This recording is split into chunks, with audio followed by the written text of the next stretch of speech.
আসসালামু আলাইকুম এভরিওয়ান, সবার কি অবস্থা? আশা করি সবাই ভালো আছেন। আজকে নিয়ে এসেছি কাচ্চি রান্নার রেসিপি। যদিও আমি কাচ্চি রান্নাতে এক্সপার্ট না, এটা আমার ফার্স্ট টাইম ছিল, তাও ভাবলাম যে আপনাদের সাথে আমি শেয়ার করি আমি কিভাবে কাচ্চিটা রান্না করেছি। তো চলুন দেখে নিই আমাদের কাচ্চি রান্নাতে কি কি লাগছে। প্রথমেই আমি নিয়ে নিব বাসমতি চাল, নিয়ে নিব গরুর মাংস, তারপর কিছু মশলা আছে, এগুলো হচ্ছে তেজপাতা, গোলমরিচ, মরিচ, তারপর এলাচ, কিছু ভাজা গুঁড়া মশলা নিয়েছি আমি। তো এটা আপনাদের পরিমাণ মতো নিয়ে নেবেন। লাগবে soya sauce, tomato sauce, food colour, আদা রসুন পেস্ট, নিয়েছি 2 রকম বাদাম বাটা, তারপর কিশমিশ, গুঁড়া দুধ, লাগবে চিনি, পেঁয়াজ, একটু লেবু নিয়েছি, তারপর সরিষার তেল, টক দই। প্রথমে লেবুটা দিয়ে মাংসটা ম্যারিনেট করে নিব, তারপর কাঁচা পেঁয়াজ কুচি দিয়ে দিব। আপনার এই জায়গায় পেঁয়াজ বেরেস্তা ব্যবহার করতে পারেন। তারপর বাদাম বাটা, কিশমিশ বাটা একসাথে দিয়ে দিব, তারপর আদা রসুন পেস্ট, তারপর টক দই দিব। এরপর একে একে টমেটো সস, সয়া সস, গুঁড়ো দুধ, চিনি এগুলো দিয়ে নিব। তারপর যে মশলাটা রেডি করেছিলাম ওই মশলাগুলো সব দিয়ে দিব। তারপর সাদা তেল দিয়ে দিব। সবকিছু দেওয়া শেষ হলে আমি ভালো করে ম্যারিনেট করে নিব।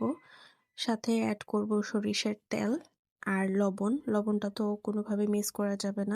1 ঘন্টার জন্য রেস্টে রেখে দিব। তারপর ইন দ্য মিনটাইম আমরা আরও যেগুলো আছে ওগুলো রেডি করে নিচ্ছি। বাসমতি চাল আমি 1 ঘন্টার জন্য পানিতে ভিজিয়ে রেখেছিলাম। আলুটা এরকম গোল গোল করে কেটে ফুড কালার দিয়ে আমি ভেজে নিচ্ছি।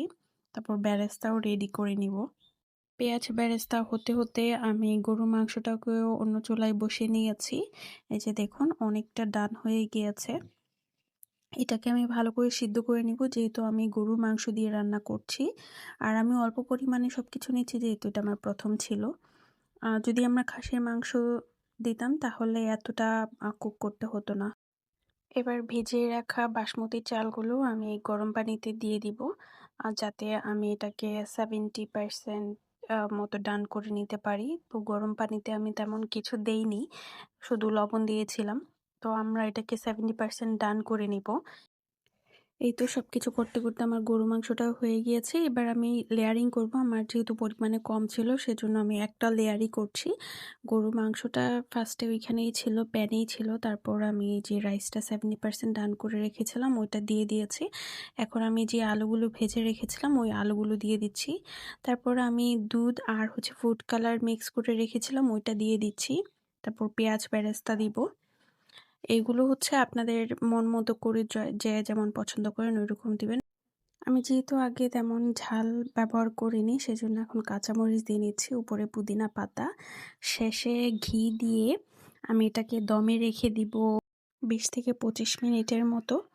তো আমি এই যে ঢাকনার ছিদ্রটা আছে ওইটা বন্ধ করে দিচ্ছি। আমি এক্সট্রা করে কোনো আটা বা ওই ডো দিয়ে সাইড বন্ধ করিনি, এটা যেহেতু বাতাসগুলো বাহিরে বের হচ্ছিল না সেজন্য। তো আমাদের দম হয়ে গিয়েছে। আমি এত এক্সপার্ট না কাচ্চি কাটাতে, তো ট্রাই করেছি যতটুকু পারি কাটতে। তো এই তো হয়ে গেল। কালারটা বেশ সুন্দর এসেছিল, যদিও ক্যামেরাতে ওইরকম কালারটা ভালো করে বোঝা যাচ্ছে না, বাট ইন রিয়েলে সুন্দর এসেছিল।